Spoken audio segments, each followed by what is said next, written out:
नेपालमा नि सरकारी सम्पत्तिको दुरुपयोग यसरी गरिरहेछ कि त्यसको सीमा छैन के सीमा छैन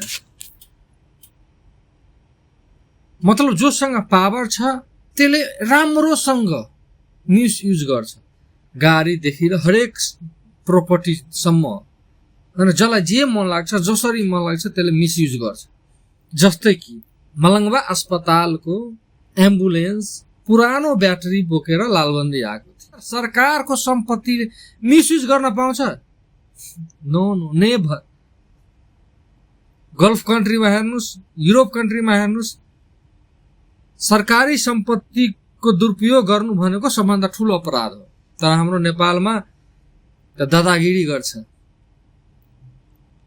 त्यही भएर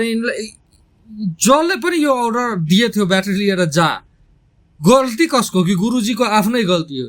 यसलाई कडा भन्दा कडा सजाय पनि चाहिन्छ नि 2-4 लाख त 5 लाख त फाइन हान्नै पर्छ जबसम्म नियम सिस्टम कडा हुँदैन मान्छेमा डर हुँदैन तबसम्म हरेक सरकारी सम्पत्तिको मिसयुज गरि नै रहन्छ जबसम्म कडा सजाय हुँदैन तबसम्म मिसयुज गर्छ त्यसमा कसैले रोक्न सक्दैन